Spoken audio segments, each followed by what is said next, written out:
بسم اللہ الرحمن الرحیم۔ حضرت معاویہ کے لیے مشہور ہے کہ عرب کا عجم عقل تدبر پورے تناسب سے ان کے دماغ میں جمع ہو گیا تھا۔ آپ کی تدبیر و سیاست کا ہر کوئی قائل تھا، بلکہ آپ اپنے عہد کے بہترین سیاستدان مانے جاتے۔ آپ کے حسن سیاست کی ہی بدولت تھا کہ کم و بیش 20 سال تک تاج حکمرانی آپ کے سر سجا رہا۔ لگ بھگ 80 سال عمر پائی اور اپنے بیٹے یزید کو ولی عہد مقرر کر کے دنیا فانی سے کوچ کر گئے۔ منقول ہے کہ یہ جمادی الثانی کا مہینہ تھا کہ جب آپ کے مرض نے خطرناک صورت اختیار کر لی۔ لوگوں میں چیمہ گویاں ہونے لگی کہ امیر صاحب اپنے آخری ایام میں داخل ہو چکے ہیں۔ یزید جس کے لیے جبری بیعت لی گئی تھی ان دنوں عمارت سے دور کسی کام میں مصروف تھا۔ حضرت معاویہ کو لوگوں کی باتیں مسلسل پہنچ رہی تھیں۔ آپ نے فوراً ایک انوکھا حکم جاری کیا۔ آپ نے اپنے گھر والوں سے کہا کہ میری آنکھوں میں خوب سرما لگاؤ اور سر میں تیل ڈالو۔ حکم کی تعمیل ہوئی تو سرما اور تیل نے بیماری چہرے پر خوب تازگی بکھیر دی۔ آپ نے کہا اب میرا بستر سر کی طرف سے اونچا کر دو اور مجھے ایک تکیے سے ٹیک لگا دو۔ اس کے بعد آپ نے کہا جو لوگ تیمارداری کے لیے آتے ہیں ان کو اندر آنے کی اجازت دے دو۔ وہ اندر آئیں، کھڑے کھڑے سلام کریں اور رخصت ہو جائیں۔ خبردار میرے پاس کوئی بھی بیٹھنے نہ پائے۔ چنانچہ تعمیل تک لوگوں کو اندر آنے سے روکا گیا۔ جب تمام تیاری مکمل ہو گئی تو پھر لوگوں کا ایک تانتا بڑھ گیا۔ لوگ آتے اور خلیفہ کو حساس پساس دے کر سلام کہتے اور واپس لوٹ جاتے اور باہر جا کر کہتے کون کہتا ہے کہ خلیفہ مر رہے ہیں، وہ تو نہایت تر و تازہ اور تندرست ہیں۔ جب ملاقاتیوں کا تانتا بند ہوا تو آپ نے ایک شعر پڑھا جس کا مفہوم یہ ہے جلنے والوں کے سامنے میں اپنی کمزوری ظاہر ہونے نہیں دیتا، میں انہیں ہمیشہ یہی دکھاتا ہوں کہ زمانے کے مصائب مجھے مغلوب نہیں کر سکتے۔ تاریخ تبری یزید چونکہ اس وقت قصر خلافت میں موجود نہیں تھا تو آپ نے اس کے لیے ایک وصیت تحریر کرائی۔ اے فرزند عزیز، تیرے لیے میں نے تمام راستے ہموار کر دیے ہیں اور دشمنوں کو تیرا مطیع بنا دیا ہے۔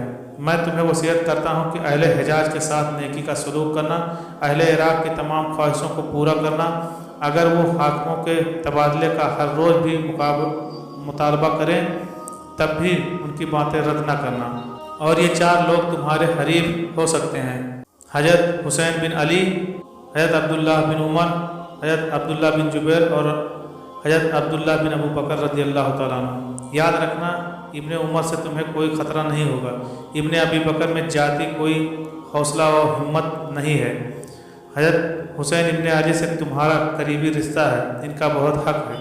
مجھے گمان ہے کہ اہل عراق انہیں اکسا کر تمہارے مقابلے میں لا کر کھڑا کریں گے۔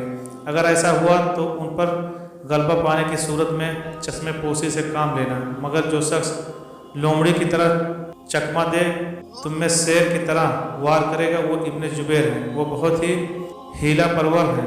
اگر تمہارے مقابلے میں آ جائیں تو کھل کر مقابلہ کرنا، اور اگر قابو پالو تو ہرگز رحم نہ کرنا بلکہ ان کی بوٹی بوٹی اڑا دینا۔ مورخین نے بیان کیا ہے کہ آخری عمر میں آپ کو سخت سردی محسوس ہوتی تھی اور جب آپ لباس پہنتے یا کسی بوجھل چیز سے اپنے آپ کو ڈھانکتے تو وہ آپ کو غمگین کرتی۔ بس آپ نے اپنے لیے پرندوں کے پوٹوں کا کپڑا بنوایا، بعض اجزاء وہ بھی آپ کے لیے بوجھل ہو گیا اور آپ اس میں بھی راحت محسوس نہ کرتے تھے۔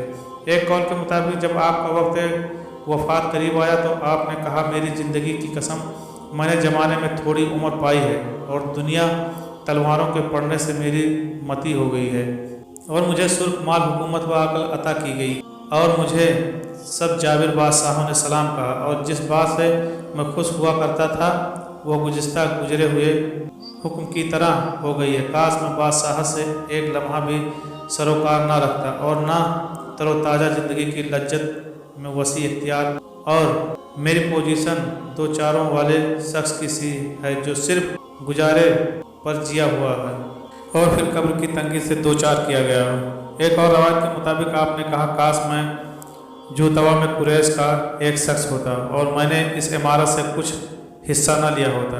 ایک اور روایت جو حافظ ابن کثیر علیہ الرحمہ نے نقل کی ہے کہ جب آپ کی وفات کا وقت قریب آیا تو آپ کے اہل خانہ آپ کو الٹنے پلٹنے لگے، تو آپ نے انہیں کہا کہ تم کس شے کو الٹ پلٹ رہے ہو؟